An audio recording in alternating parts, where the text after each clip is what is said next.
Hola, gringas y gringos, and welcome to Gringos Are Us. Expats with a Plan. I'm Mark. I'm Gina.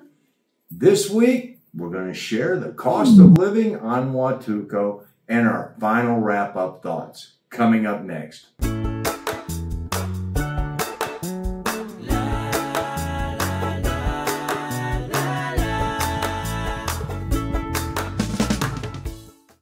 Welcome back. Yes, this is the cost of living video for La Crucecita in Huatuco, Oaxaca.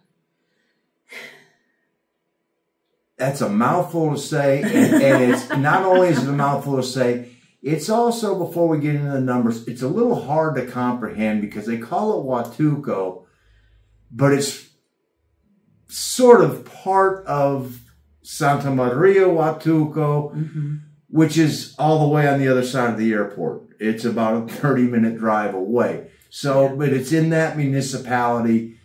So it's a little bit, when people say Huatuco, I think most of the time now they say Santa Maria Huatuco for the one that is inland, and Huatuco now refers to all the barrios in Santa Cruz, in the Bahias and La Crucecita. So yeah, so they pretty much, this area is really the Bahias de Huatuco. But we were in La Crucecita, which is Sector H. And so our cost of living is going to be reflective of Airbnbs and money spent at tiendas and restaurants in that area. Yep. Yes. So let's get to it. When you see us looking off a little bit to the right, it's because I've got our slide deck up on the screen to help guide the process of talking about money here. It is, as I always say, my goal to try to keep this at less than $3,000 US. That has been almost impossible.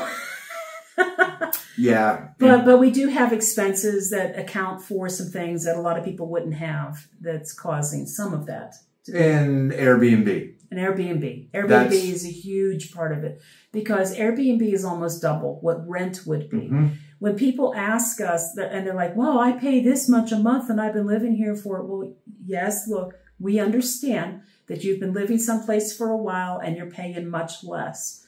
You're not living in an Airbnb. Correct. That's the difference. Rent is easily half of what the Airbnb is, maybe a little more than half. So we don't have that luxury of staying someplace for 1 to 3 months and paying rent because we can't have a lease. It's too short of a time.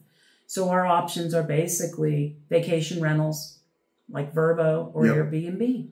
Yep. So the goal of $3,000 a month, I kind of feel that if we were paying rent, this is very achievable.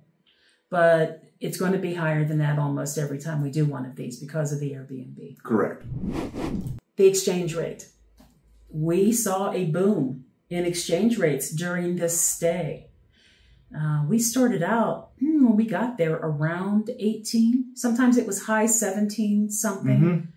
It was around 18. Which was a far cry better than the high 16s that it was in. So yeah. And then it kept climbing and climbing. It did bump up onto 20, but 19 is the number we're using because that was the prevalent rate when we were there. Yeah, it actually had gotten up at one point to 20, which it didn't last real long at 20. But the point is our average is about 19.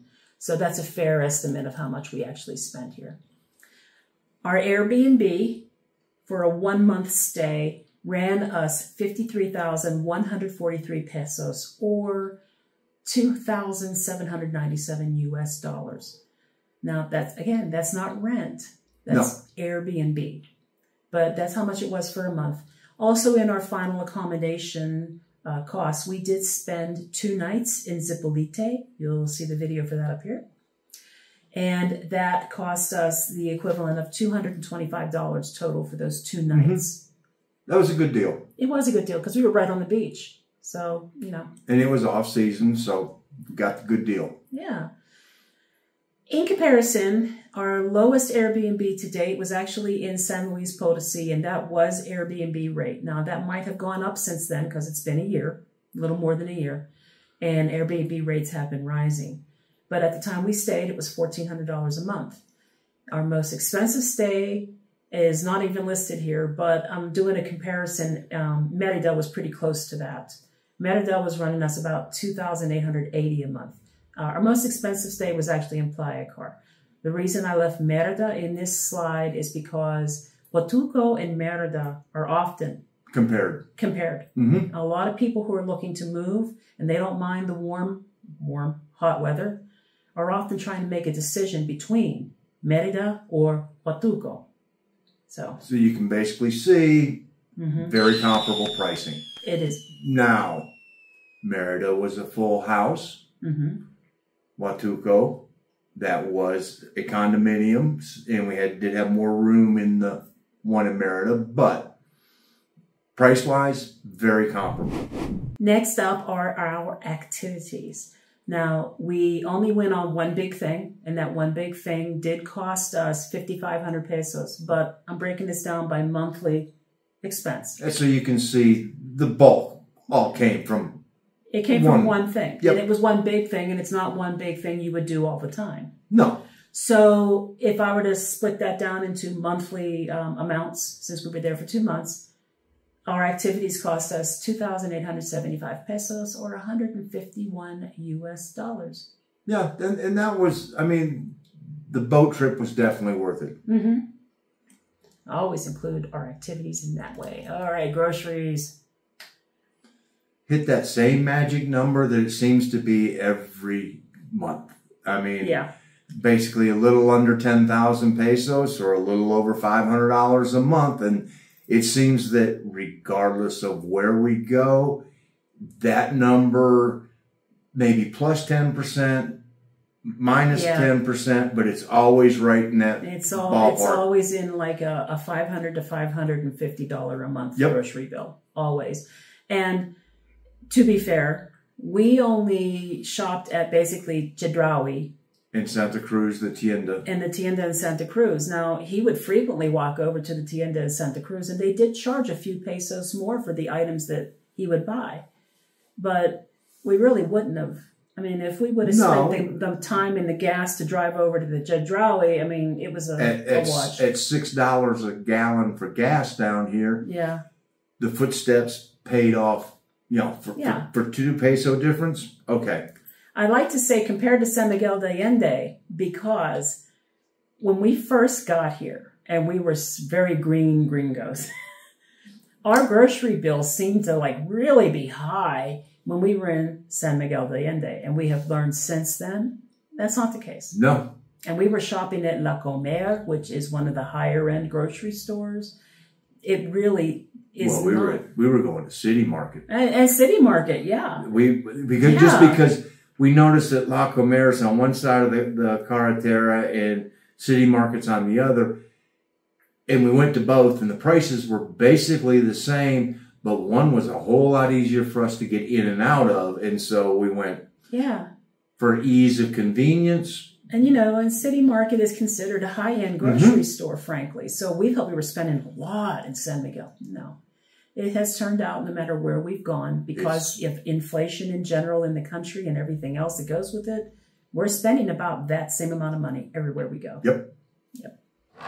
So that's not really disappointing. No. It's surprising is what it is. And I find that interesting. Insurance for us doesn't change, although it will be. I'll talk about that in just a moment.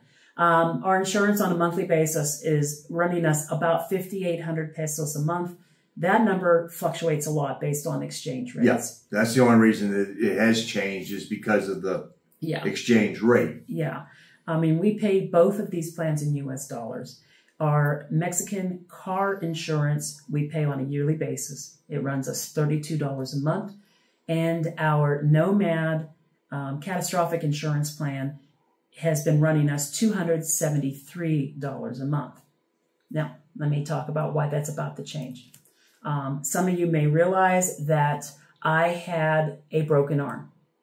And I went to La Jolla, Hospital La Jolla in Playa del Carmen. I turned in pretty much a $5,000 bill. They reimbursed All of it except for the deductible, which was only $250. And the good news was it took so long to get through that by the time they did pay the peso rate, we basically almost got it all back. Well, and I want to, highlight the fact that the reason it took so long to get through is because they had asked me for further information. I did not get that email. It had gone to a junk folder, and I had been waiting and waiting and waiting for an update. And it wasn't until I actually called them on the phone that I found out they were waiting on things from me. Once they got what they needed, we had money in the bank in less than 2 weeks. Yep. Less than 2 weeks. Now, our rate is going up. It's going up about $65 a month. That was a pretty huge increase. We paid $273, and now it's going up to $300 and something. It's $65 extra a month. I wanted to verify that this was not because I turned in a claim. Indeed, it is not. I went in as a blind potential new client and looked at their rates. Safety Wing, and this was spurred by the fact that I did get an email from Safety Wing saying that the plan we currently have was being discontinued. And if we wanted to continue our service, we had to sign up for their 2.0 plan. So I went in as a blind customer to see what the rates were. And indeed, it was adjusted across the board in every pay scale. And what Safety Wing does is they have age groups. And if your age falls within that group, you get this rate. And it increases in each age group. So the increase on the younger age group was not quite as high as the increase was on our age groups, particularly his age group. So yes, Safety Wing did go up in price. And I did spend a lot of time looking for an alternative because I thought that's a pretty huge hike. Well, they still have the best price that we could find. Yeah. And I looked at several.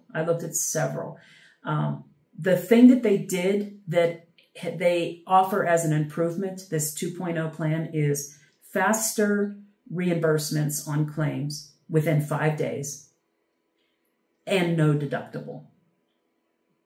Now, okay. So there have been a couple improvements. That would almost be a wash if you had one bill the size of ours each year, but we don't want to have that bill each year. So basically you're getting faster claims process and no deductible. And yes, and the rates do go up. And again, they are higher if you're older. So we did see a $65 increase. Not yet though. That'll be in the next cost of living that it'll be reflected. So our medical expenses, these are things I did not turn into Safety Wing. It was just not even... Wasn't worth it. It wasn't worth it. No. Yeah. I did meet the deductible for the year, so maybe we would have got 100% back. I'm not worried about it. I didn't have an itemized receipt to give them. Let me explain why. Huatulco is very hot, extremely hot, and muggy. And the humidity is usually 65% or higher. Mm-hmm. There were days it was like 80%. And I was sweating a lot. And I think that the sweat, in combination with me trying to combat the sweat, resulted in a blocked sebaceous gland. And I ended up with what I thought was a pilonidal cyst. But the surgeon disagreed. He thought it was probably a blocked gland type cyst. And I think he was right. I think he was right. So I had made an appointment, went to see this doctor. It quite literally was me. I had a class coming up and I had like 45 minutes and I'm sending him a WhatsApp message. And I knew he was one of 2 providers at this location that performed all types of lower body type surgeries, whether it's female type things or whatever. And I sent him a WhatsApp message and I asked him, of course I had it all translated. I asked him if he treats pilonidal cysts, that I thought I might have one. And he said, yes, can you be here at 1? It was like 45 minutes away, or no, it was like an hour away, hour and a half. Almost like 2 hours because you had your class in there, and then we had lunch, and then we went over to see the doctor. Literally, same day appointment. Mm-hmm. I went in. And it was 500 pesos for the appointment and the consult. Okay. So Mark had cash. He had 3,000 pesos with him. Right? No, 2,500. I had like 2,700 pesos in my wallet, and you know, by the time he finished doing the procedure that he took care of, nice and easy, quick, right there in the in his office, you know, and sterilized it. Everything was good, and it was a whopping total of 3,000 pesos. And so I had 2,700. So I gave him the 2,500. He says, "Well, I want to check on it on Saturday," which was 2 days later. Just bring it in on Saturday when you come back. The other 500 pesos. We never really got a bill. No. I mean, it was literally was just cash in hand. It was cash, and the only thing we got in writing were 2 prescriptions to take. And no, we can talk about that too, real quick. So yeah, he decided to do this procedure right in the office. He didn't feel that it would have to be surgically done, I guess, elsewhere, because it wasn't what...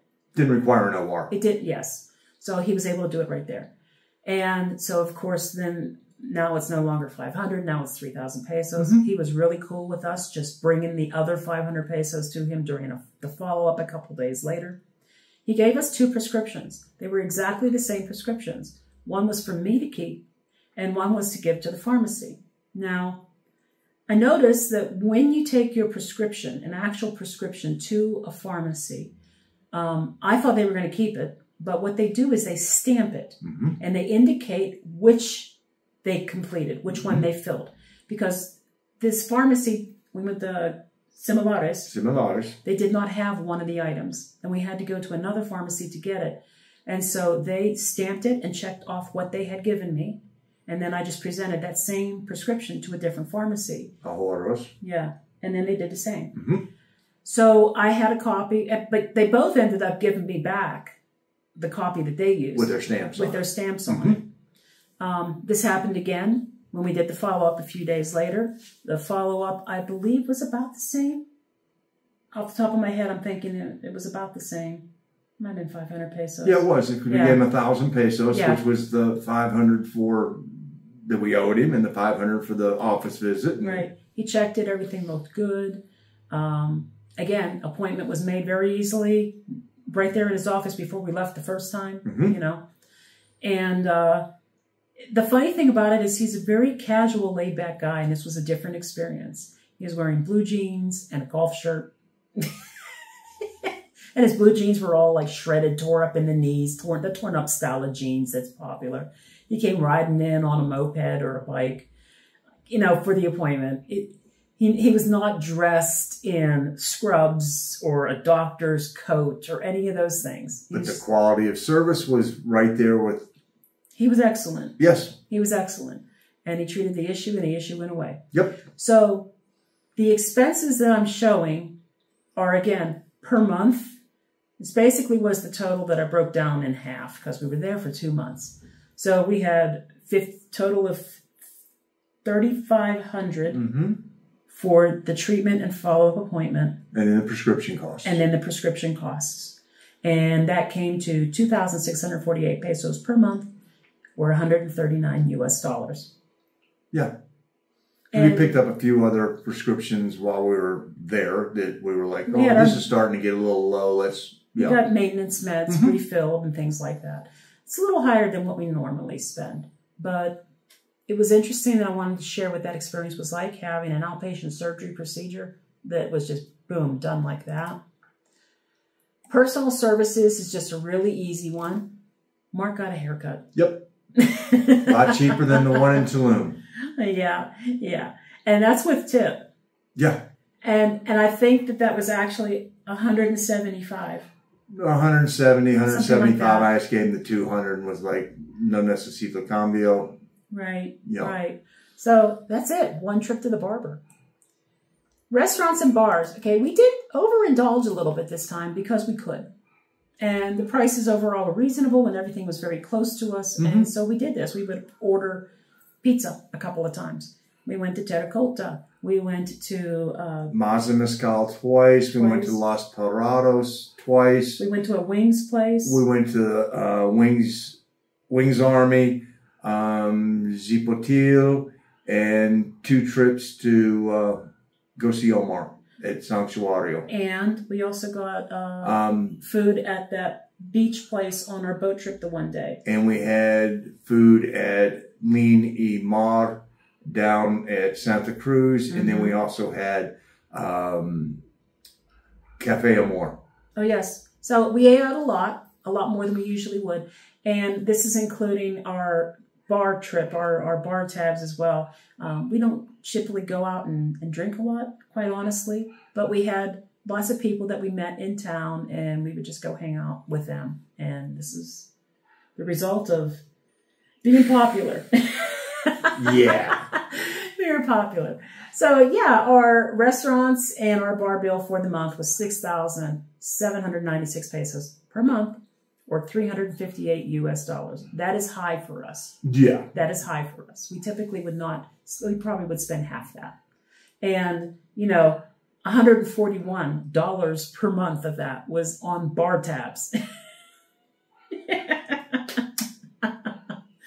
And Omar, I think, was cutting us a break, but I think he might have been too. But, you know, I got a free shot out of Omar, so.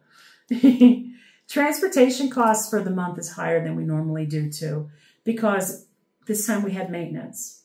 We did get an oil change done, and it's also a little higher because it was a solid 8-hour drive all the way from San Cristobal de las Casas to Huatuco, and that necessitated 1 stop for gas plus some tolls. I think there was 2 sets of tolls that we paid there. So between getting an oil change, which was as easy as could be, it really was, and they took care of everything. It was one of those, you know, we want this, and can you check this? Sure, we're going around the corner to the Ahorros, you know, while and came back and done. Yeah, and I think we asked for an air filter, but I don't think we needed it. And I don't think we ended up getting it because I don't believe we needed it. But of course, with the oil change, you're getting all the oil and a new oil filter. Yep. He checked the air pressure on one of the tires. Inflated all the tires to the right one because we did have the tire pressure light had come on. So we got done. That was out. So you know, I know we spent 50 pesos one time parking at the National Park of Huatuco. I'm trying to think of, we didn't really pay for parking anywhere else. No. So it really was just gas. There were a couple of taxi rides because we did take 2 taxi rides down to Santa Cruz. They weren't a lot. I think they were like 50 pesos. 50, 60 pesos. Yeah. It's a flat rate. Yeah. So. Yeah. And wouldn't you know it, we forgot to mention the utilities. Our utilities pretty much consist of $145 US AT&T cellular bill and an Telcel cellular bill that costs anywhere between $10 and $11 a month. So that was 2,956 pesos per month, or 156 US dollars. And so there you go. And of course, what does it never include? Well, it's never going to include his cigars. And it doesn't include our streaming services. It doesn't include gifts, our mail forwarding, storage, all those things. And it doesn't include our subscriptions, not even things for like the channel. Right. It's just living expenses that we feel would be typical for anyone who was living here. So now we're going to get into what it does include. It includes our accommodations, our activities, groceries, insurance, medical services, personal services, restaurants, transportation, and utilities. And the grand total was 88,385 pesos per month, or 4,652 US dollars, for a grand total of $155 a day. It's a little pricey. This was a pricey stay, and a lot of it has to do with the Airbnb. And again, like we said, we are paying vacation rental, Airbnb rate. This is not rent. Now, No. if we were paying rent, it would be about half. So if we were paying rent, what difference does that make? Well, it goes from 88,385 to 61,811. So you can see that knocked it down off the overall bill about 25%. Yep. And for the dollar, $4,652 to $32.53. So that's getting closer. it's getting closer to that $3,000 a month that I'm trying to hit. And from $155 a day, that dropped down to $108. So almost a 30% savings. Indeed. So overall, San Luis Potosi has been our least expensive stay at $3,214 a month. Playa Car, pretty much our most expensive stay. This is going to give it a run. Yeah. And then Huatulco. As you can see, Playa Car is still in the lead for the highest, and San Luis Potosi is still listed as the lowest. Yeah, and this is closer to Playa Car than it was to San Luis Potosi, regretfully. But it is also very close to the cost of living in Merida. Yes. Very close. Yes, no. Those two would be very comparable. So why don't we talk about our thoughts, our final thoughts. What's the biggest pro for you of Huatulco? The vibe. I would agree. I mean, I really, really did enjoy. It's very laid back.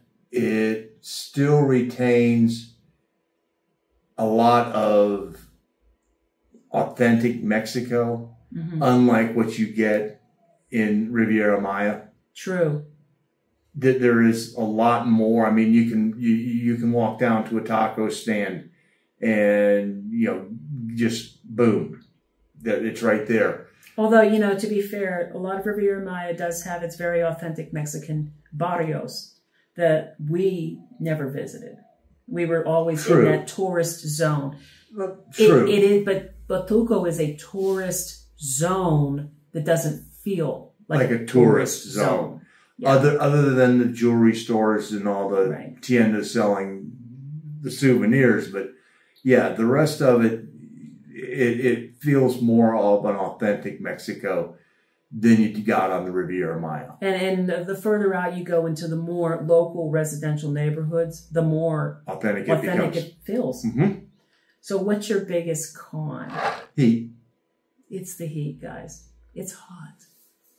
It's hot. I mean, there's a lot of reasons to like Huatulco.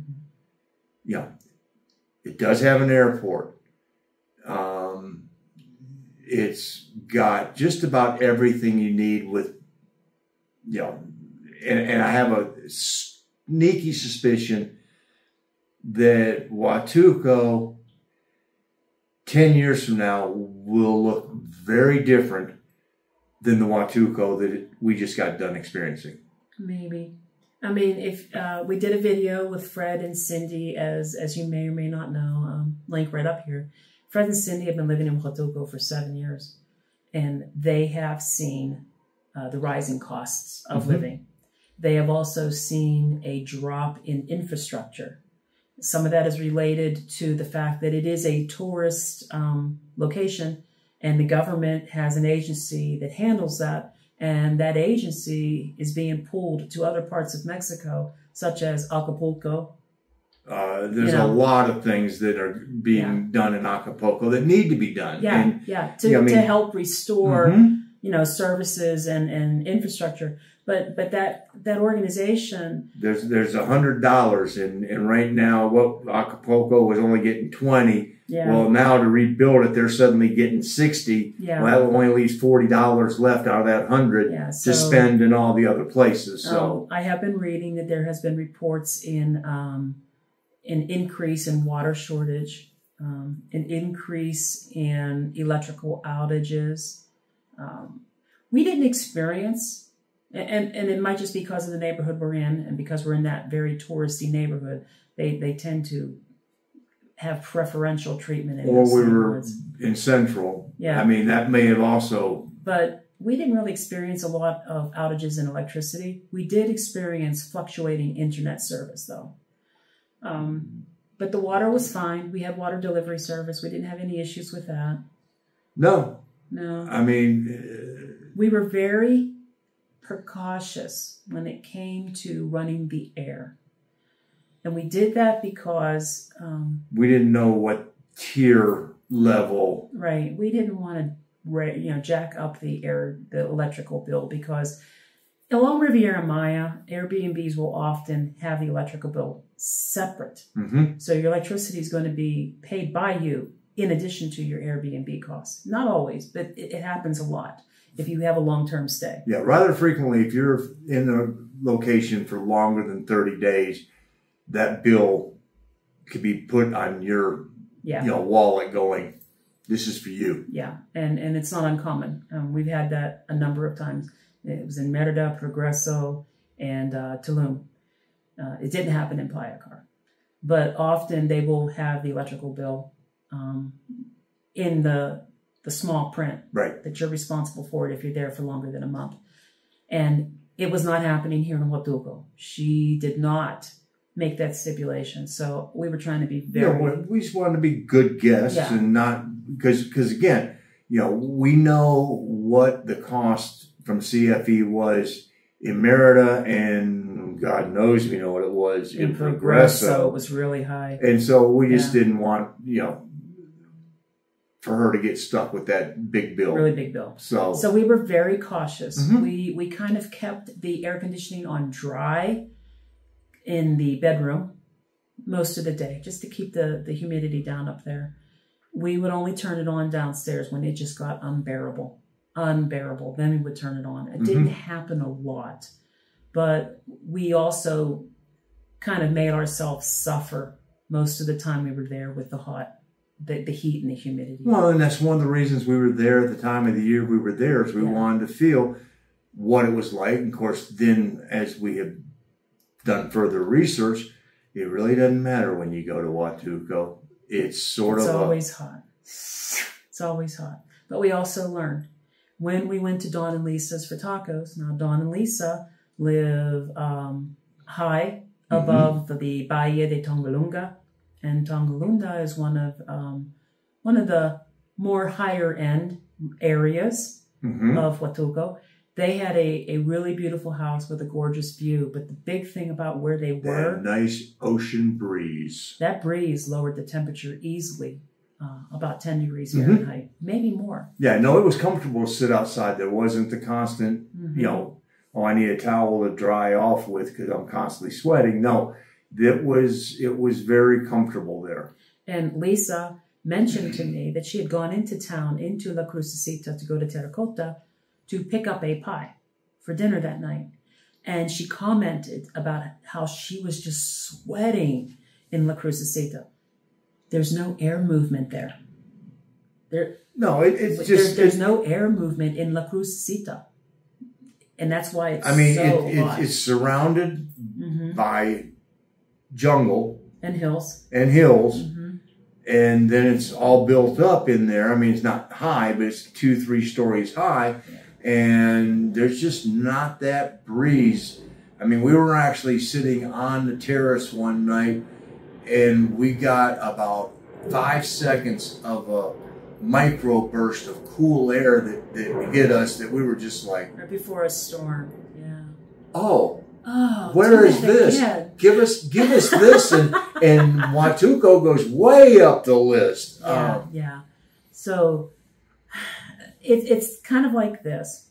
If you can tolerate the humidity, and it's really hard for us. But if you're used to living in the Gulf in Texas, and if you're used to living in Florida, and just this might anywhere along the Gulf, this might be fine. You probably could adjust to it very easily. We have heard of, unfortunately, people who have been featured as living in Huatulco and loving it there, and then they're gone a year later because of the heat.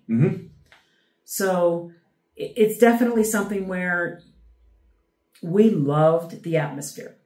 Make no doubt about it. if the temperature was just a little more tolerable, this would be high on the list. And we have friends there, and the number of friends keeps growing there. I mean, so, you know, It's Stefano and Claudia, Omar, Rick, Don, Lisa, Fred, Cindy. Potentially Winston and Teresa. We don't know. We don't know because they're still looking too.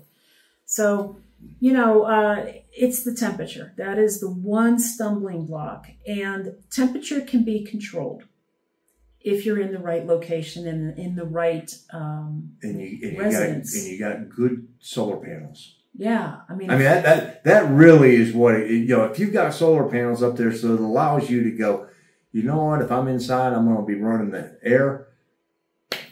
Okay, yeah. That's, you know, if you are fortunate enough to have the funds to live high on a hill above the bays and catch that breeze, gosh, yes. Well, duh. But if you're not. That, you know, it is a consideration. Yeah. I mean, if you're not that, if your bank account isn't that endowed, you're definitely going to have to probably have some good air conditioning and recommended solar panels, if at all possible, to cut that CFE bill down because it gets hot enough that the air is going to run a lot. Yeah. Yeah.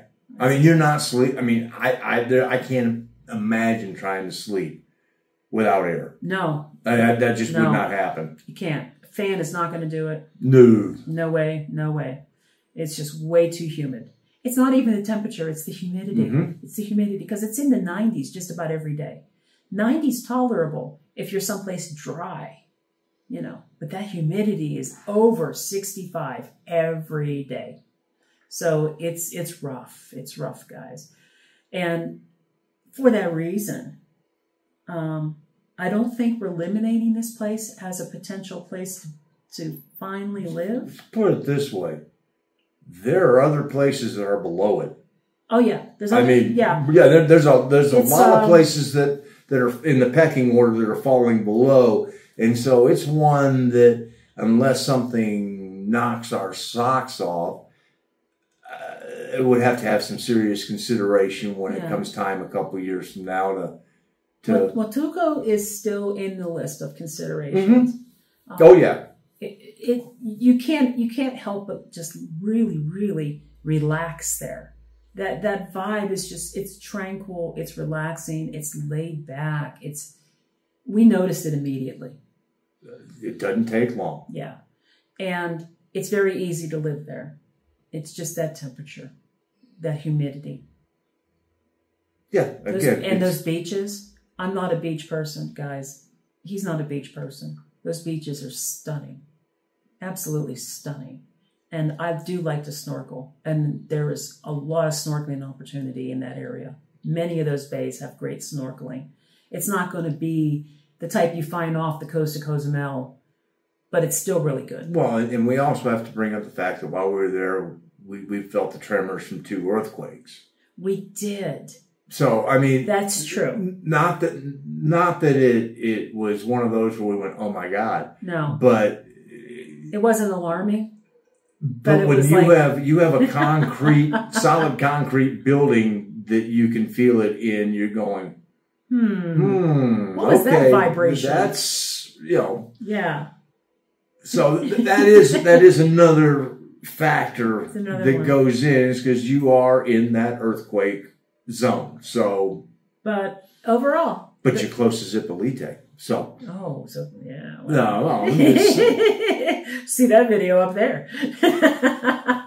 You can see a lot in that video. Yeah, I mean, I liked it. Yeah, I liked Watuco. I'm not ready to eliminate it. No, it's just that for serious consideration in the future, when we think about it, we need to have air. Well, it's going to come down to, you know, the pad and the paper, and okay, you know, we have city A, B, C, and D, and these are my yes, yes, yes, yes, yes, and these are my no, no, no, no, no.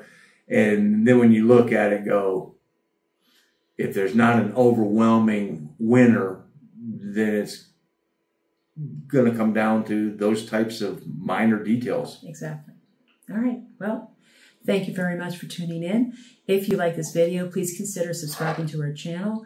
Like, subscribe, Thumbs up. Share it with your friends just to help our channel grow a little. We do appreciate that. We are Gringos Are Us. Expats with the plan. Remember, We're doing it. You can too. And there's some more videos up there that you might want to watch. Hasta la próxima. Adios.